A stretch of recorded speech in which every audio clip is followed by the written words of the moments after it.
Funding for the Hinckley Report is made possible in part by Merit Medical and by contributions to PBS Utah from viewers like you.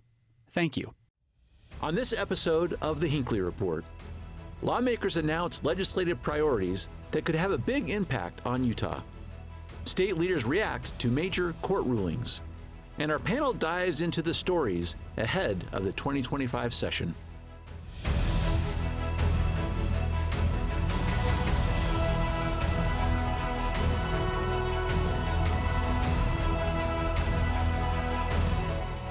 Good evening and welcome to the Hinckley Report. I'm Jason Perry, director of the Hinckley Institute of Politics.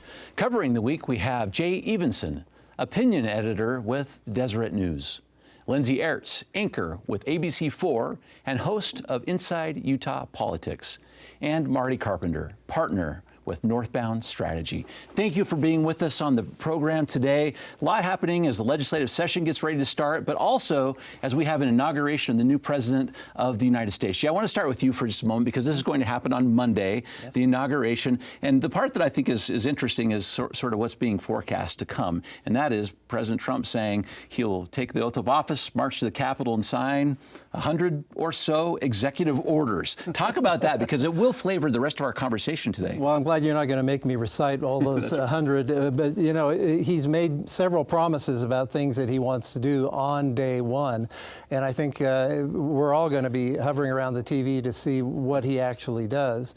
It'll be interesting to see the tone of his speech.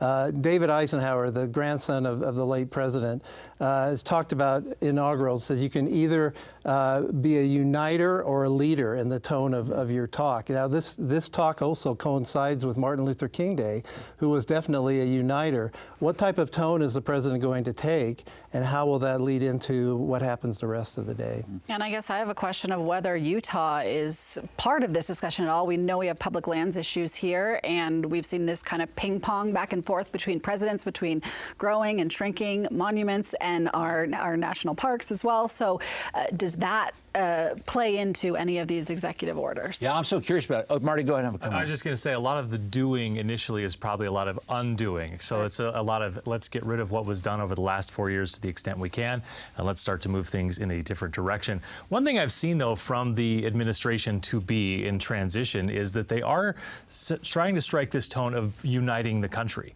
And so I think we'll see a little bit more of that than we saw back when he gave his first inaugural address. At least that's what I would hope to see this time around. I want to get to some legislative priorities, but to your point, Lindsay, it's interesting that what our lawmakers in Utah have been quite concerned about is sort of the regulations.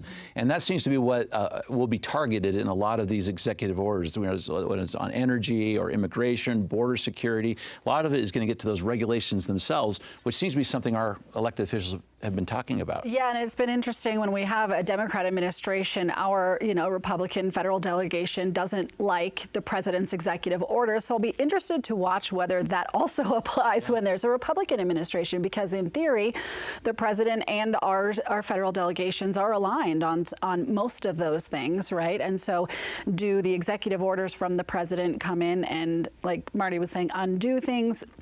Does the federal delegation support the president taking action, even though they didn't love it when a Democrat did it, right? Let's see how this plays into some of the top priorities of our legislature. Can we start with you, Jay? Sure. Because one of the stated top priorities of our House, our Senate, and our governor has been energy. I know you spent some time with the Speaker of the House this week. Talk about some of the broad plans on energy development and transmission in the state. Well, they talk about an all of the above type of approach. So more coal, but also nuclear is part of that. And when I talk to the speaker, it's very clear that permitting often gets in the way. Well, it always gets in the way. So when it comes to a nuclear reactor, and we have these new small modular reactors, in theory anyway, that you could use in Utah, it now takes decades to get a nuclear reactor permitted. And so it'll be interesting to see, they're hoping the Trump administration can undo some of that permitting red tape but it might not be so easy to undo that. Some of those things you might need for safety's sake, for example. And how quickly can that be done? And how do you get people to invest in this type of technology when 4 years from now we could have a different president that adds more regulations? And just this morning, we've also seen some legislation, some proposed legislation about what Utah plans to do with nuclear energy. And that was always my question is, okay, you say you want to do nuclear. What is the legislation we need around it? What is the policy? And so just reading over this bill briefly this morning, and it's early, so things could change, but the bill as it states right now talks about creating an energy council, and this council would oversee new electrical energy development, basically plots of land, areas of land where we're developing energy. And then they're going to take some of the property taxes from that county and reinvest it into energy infrastructure. And so that's how they're working to sort of fund this nuclear stuff that Jay talks about. Again, very early, who knows what changes, who knows how counties feel about that, but just looking over the bill this morning, that's sort of the plans from the state. Going back over 10 years now, when I was working for Governor Herbert, we used to talk about an all-of-the-above energy approach. It always felt like it was all of the above except for nuclear, and now it really is sort of an all-of-the-above approach. And we're going to need it because more people are coming to the state. That's higher demand for power just to power homes and businesses. But it's also a matter of everyone in their pocket has a phone they had to turn off before we started here that has AI in it. AI takes up a lot of energy. And in order to power our AI future and stay ahead in things, even in a military application for artificial intelligence, to stay ahead of China and other adversaries, we're going to need more power than we currently have. We don't have what we need now, and we're going to have to address it by making nuclear part of the mix. And that's an interesting point. It is a national security issue, and it really needs to be tackled on the federal level. This needs to be a nationwide effort, not just a Utah effort. And so it'd be interesting to see, you have to integrate those two, but Washington should really take the lead on this. And to Marty's point, AI data centers are coming to Utah, it seems, right? Sort of what lawmakers are signaling, and those suck a lot of our energy and a lot of our power. So we need more of it in order to produce energy for those things. If there's one lesson I would take away from the fires we saw in LA, it's that when government doesn't take care of the fundamentals, and that does get exposed, people have a real big problem with it. So you can do a lot of things in public policy, but you got to keep the lights on. And as soon as that goes away, you have big problems politically as well. Marty, take a second on this point that Jay just raised, because you start talking about the federal implications, and we have a lot of agency regulations that are creating the delay in permitting. But the state itself has decided to take on a lawsuit against the Nuclear Regulatory Committee on this particular issue, saying that you are, and they're actually calling them out, restricting our ability to even do research in the area of small modular reactors. You know, I would jump maybe to the messaging on this in the sense that right now it feels like there's big momentum for let's get out of our own way. Right? Federally, I think that's a big push. That's sort of the underlying ethos of the Trump campaign was, let's get back to doing things. Let's make ourselves great again. Let's build things. That's what I think the state is pushing for, is saying, can we get out of our own way? Let's not cut corners on safety, but can we stop with the red tape that keeps us from getting the things done we need to get done? Before we leave energy, Jay, this all-of-the-above approach means our legislature is still very much talking about coal, because we have coal-burning plants. The IPP that we've talked about on this program in the past was slated to close and convert, and there's still talk about the state still relying on some coal for a period of time. There's still a lot of coal in Utah and underground, and it's supposed to be some of the best coal in the country. At least that's what they tell me, and I suppose that they would have an interest in telling me that. But and there are a lot of jobs connected to coal, and so it's a strong lobby at the Utah legislature. And you are going to see an emphasis on coal, but IPP, most of its energy goes to California, and California says, we don't want any energy that's using coal or any of those other types of fossil fuels. Let's transition to another big ticket item for our legislature, and that is tax cuts. Lindsay, I know you talked to many of those legislators, and the governor's looking at this too. There's the tax on Social Security they want to reduce. Maybe give a minute on that, and then might not be where they're done. Right. So $165 million is what lawmakers are signaling they're setting aside for some income tax cuts, and the governor wants that to go to the income tax on those older citizens in Utah, 65 and older, or those who take Social Security. Oftentimes, it's kind of the running trope with the legislature where here's the governor's budget and the legislature rips it up and they say we're going to do whatever we want. But they are signaling a little bit that they don't hate the idea, right? So the question will be, not only are we going to or whether we cut the tax on Social Security, the income tax on Social Security, but also whether we cut our general income tax and corporate income tax further. And over the last few years, we've done that several times. So my question is, how do you make up that income tax?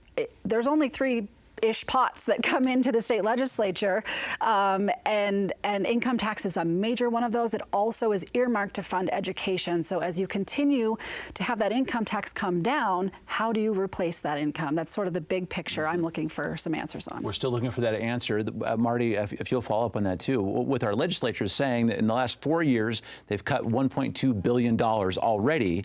And that's the question right there too. We have sort of flat revenues, but potential tax cut coming. And the old adage is there are two things that are certain, death and taxes, but in Utah I would say those are death and tax cuts, because the legislature does this pretty much every year where it's almost become difficult to track, like, well, what did we cut last year and what did we cut the year before? And that number, 1.2 billion, that's a sizable number. This is a body that cares about running an efficient and effective government and cutting taxes whenever they can. And the reason you know that they like to do that is this is not an election year for any of them, and they're going to cut taxes, which means they're probably going to find a way to do it again next year when the whole House is running for election and a good chunk of the Senate as well. And they particularly want to cut income taxes, which is a tax on productivity. But it's going to be interesting because when you talk about cutting taxes on Social Security benefits, that's one of Trump's goals as well. There are two of those taxes. There's a federal tax and there's a state tax, and some people argue that's double taxation. I think they make a good point. But if Trump cuts the federal tax on Social Security benefits, puts pressure on Utah to cut it as well. I'm not sure Utah could continue that tax if Washington cuts it. And I think everyone loves tax cuts. Who doesn't love to save some money every month, right? It's very popular. It's very popular with voters. It makes sense. But I want to see, like, getting to some of the numbers, like, what is the point of another income tax cut if it's a 0.5% cut that saves you $20 a year? Does that really help Utahns, or does it message more than it helps? Well, and I think you have to look at the ripple effect of it too. You tax me less on my income, that's more money I have to go spend. I go spend it and it gets taxed somewhere else on the sales tax side. So it's not a matter of, well, the money's just gone, but it gets used somewhere else in a way that's more productive for the economy and not just in the treasury. But at some point, those pots are going to be mismatched. Right, and sales tax may have to go up. Absolutely, but they've got to tune those dials in. But right now they're saying, hey, we're in a position where we can go cut here and let's see what it does. In February, we're going to get the new revenue numbers, and we'll see, because they have been soft and down, actually, from what was projected. And so that will have a lot to do with how we cut taxes going forward. And if you think tax cuts are a constant, so are the numbers coming out in February coming up higher than what they said it was going to be before the session. So that's also quite a certainty in the state. Let me get to another priority of the legislature, which is interesting when it comes to public lands. The state has sued to try to claim some public lands. And as we know here, about 35 million acres of the state of Utah are owned by the federal government. And Marty, I know you've been following this over the years, because I want to get to where the state is on this. It's that irritant of sorts. So much of the land, nearly 70% of the state of Utah, is locked up. But the lawsuit was dismissed by the United States Supreme Court this week. I think the state should start using a map that shows just the land that actually is Utah and take out the federal land, and you'd be surprised, because people back east say, well, we have federal land as well, and it's this park or it's this little bit here. And if you show them a map of just how much of Utah is tied up for the federal government, that it's astonishing to people. But I would also point out that when that happens, it's also that there's, I think, growing support for the idea that's been very popular in Utah for a long time, that it's not just that they have it, it's that they don't manage it well. And when they don't manage it well, it's generally because someone's in charge of that on the other side of the country instead of here where it's in our backyard. It's not like we want to put up an amusement park right by Delicate Arch.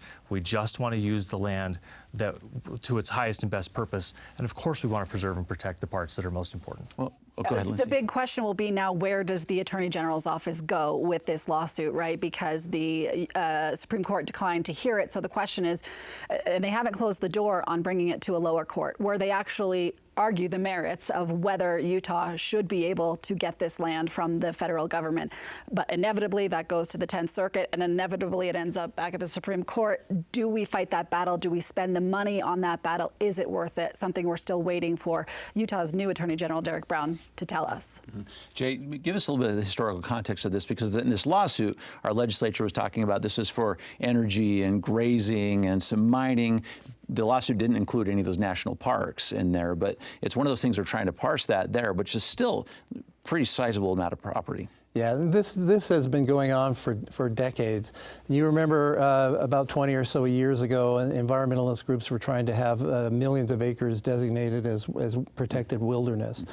And there's a whole question in there of national monuments as well. And so is Trump going to come in and re-shrink Bears Ears and the Grand Staircase Escalante?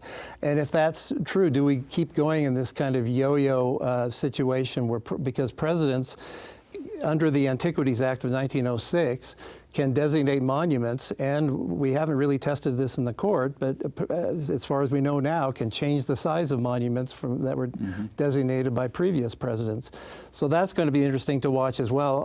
Representative Malloy is co-sponsoring a bill that would remove the president's ability to just unilaterally declare monuments. It'd be interesting to see in a Republican Congress whether that has any legs this year or not. Yeah, Lindsay, talk about that for just a moment, because that is sort of the question right there. You got this ping pong that goes back and forth under the Antiquities Act, not really challenged, as Jay said. Yeah, and it kind of goes to my point earlier, is now that we have a Republican administration and President Trump, does the federal delegation still want that to be the case, where the president can't come in and shrink or grow the size of these national monuments? And so I think that's something that still remains to be seen.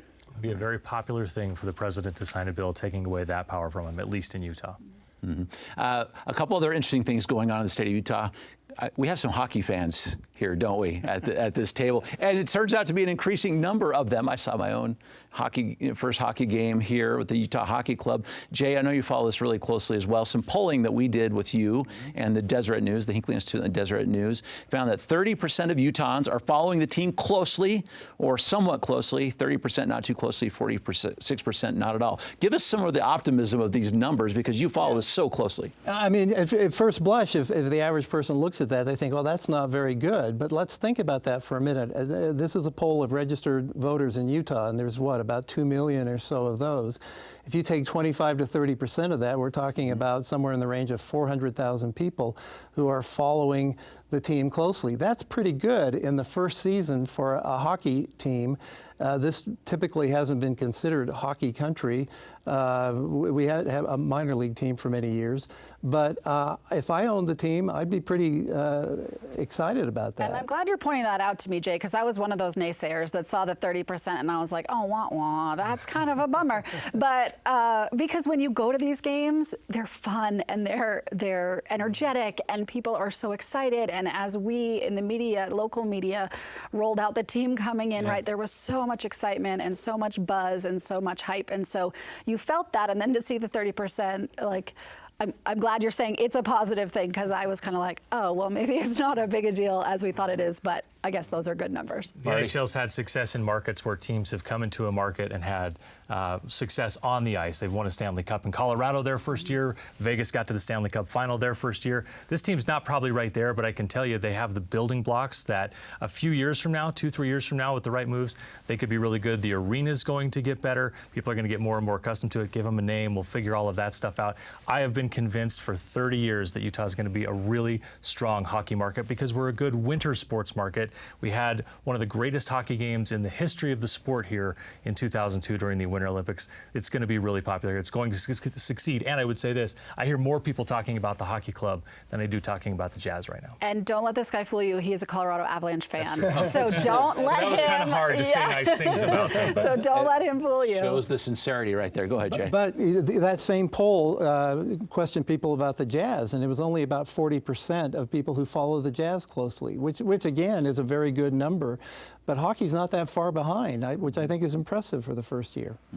Well, this hockey team is part of this bigger conversation that I want to get to about the downtown entertainment zone. So the tax that was put into place in Salt Lake went into effect on January 1st. And Jay, if you can give us a start on this, because this is our polling as well. This is about 2/3 of Utahns favor creating a sports and entertainment district in downtown Salt Lake City. This is a big vision for what might happen downtown. Yes, they favor it, but I think the same poll found that most people did not favor the tax hike, the sales tax hike to fund that area, which I guess is typical of the way people react to taxes. But I think there is a feeling in the community that this will be an asset to the community and an asset to the Delta Center, and will help these teams to thrive. So people seem to want it. Yeah, and I think you saw that in the messaging coming out from Smith Entertainment Group as this tax increase was being discussed at the time it was passing with the Salt Lake City Council, because to the numbers point, right, not super excited about having public money help fund the renovation of a stadium. And then you saw Smith Entertainment Group and city and county leaders really come out and say, no, this is not just about the Delta Center. This is not just about this arena. This is about this entire 2 blocks east of the Delta Center and the revitalization of culture and sports and entertainment and convention, right? Because you have the Salt Palace down there, which is a huge economic driver for the state. So you saw the messaging really try to expand out of just hockey and out of sports, probably to those numbers point to speak to. We are going to use this money to invest not just in a new arena, but in an entire entertainment district, which could be used for the Olympics coming forward and future needs for the downtown area. If you're going to get the economic impact of having professional sports in town, you've got to expand it beyond just the arena, and getting people not only to come down and go to the game, but also get out, go to a restaurant, things like that. That's a little bit tougher to do with basketball and hockey because it happens during the winter and people don't like to walk around downtown as much. But ever since I was back at the Salt Lake Chamber and we work closely with the Downtown Alliance, there's always been a drive to get more and more nightlife into Salt Lake City. Building that around sports, I think, uniquely aligns with our community in a way that downtown can become a really vibrant space again. Going to what Lindsay was saying, for the Olympics, you could have a built-in medal ceremony spot because there's going to be outdoor places for viewing sports. And so if you have an overflow crowd at the Delta Center, you could have people assembling outside, giant screens watching what's happening. It becomes a community type event. But in the last Olympics here, I think they just had to use a parking lot they converted into a spot for medals, and this will be something a little bit better, I think. To the community asset part, Salt Lake City also worked really hard with Smith Entertainment Group to set up more public benefits that the public would get, things like festivals, right, and the Japanese American community using that space down there, and even arts. There's a fund, right, where some of the money can go back in and help with public art and stuff like that. So Salt Lake City did, from my view, as I did a lot of reporting on this, work really hard to get some of those public benefits, again, to the point that this is not just about an arena.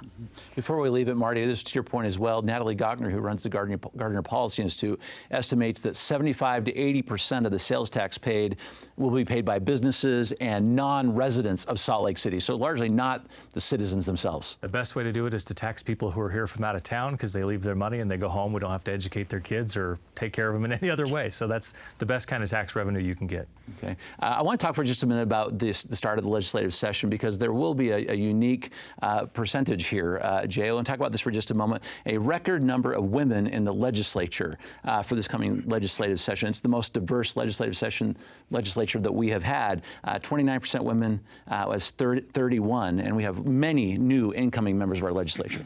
And that's good news. And we were kind of on an upswing, I think, earlier at the beginning of this century, and then we leveled off and went back down. It's been a constant criticism of Utah. Look, we just put a statue of Martha Hughes Cannon at Statuary Hall in Washington, D.C. She was the first woman elected as a state senator anywhere in the country. And we really haven't lived up to the tone that she set.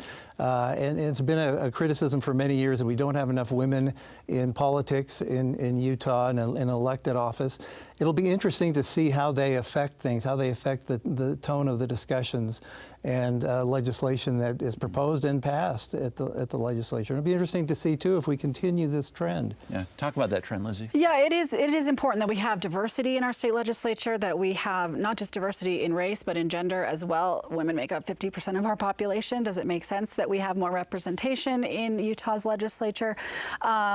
You know, maybe I'll just say, maybe when it gets to a point when it stops becoming unique that we have women in the legislature, that'll be a good day, but we're still not there yet, and we're still working on that. We have great organizations in the state, like Utah Women Run, right, who are trying to recruit more women into office, so it can only help with our diversity and diversity of thought. Yeah, and I think the merit is the point there, that the women who are in our state legislature aren't just there and it's, oh, good, we have some women here. They're actually powerhouses on the Hill, and they're the go-tos on some really important issues. You know, I think of like Karen Peterson and Ann Milner on public education, higher education. Representative Birkeland, who just resigned, was you know, the one who led the charge on a lot of quite controversial issues. She was not afraid to take on some big things related to gender and athletics and such. And we have women doctors in the legislature as well. Yeah, I mean, Rosemary Lester was in there for a couple of years on the Democratic and side. Senator Kwan and Senator. My names are escaping me, but you know what I mean. Well, senators. Yeah, senators. And before our last Our last couple of seconds, Jay, too. This is also the day, as we talk about this, when we remember the 10-year anniversary of the passing of our first female Speaker of the House, Becky Lockhart. Yes, she actually passed away today as we tape this show, and she was a very 10 years ago, very dynamic leader. She remains the only female Speaker of the House that we've had in Utah. Mm-hmm. Thank you so much for your comments, and we can't wait to see what happens this next week in politics. Thank you, and thank you for watching the Hinckley Report. The show is also available as a podcast on pbsutah.org, YouTube, or wherever you get your podcasts. Thank you for being with us. We'll see you next week. Funding for the Hinckley Report is made possible in part by Merit Medical and by contributions to PBS Utah from viewers like you. Thank you.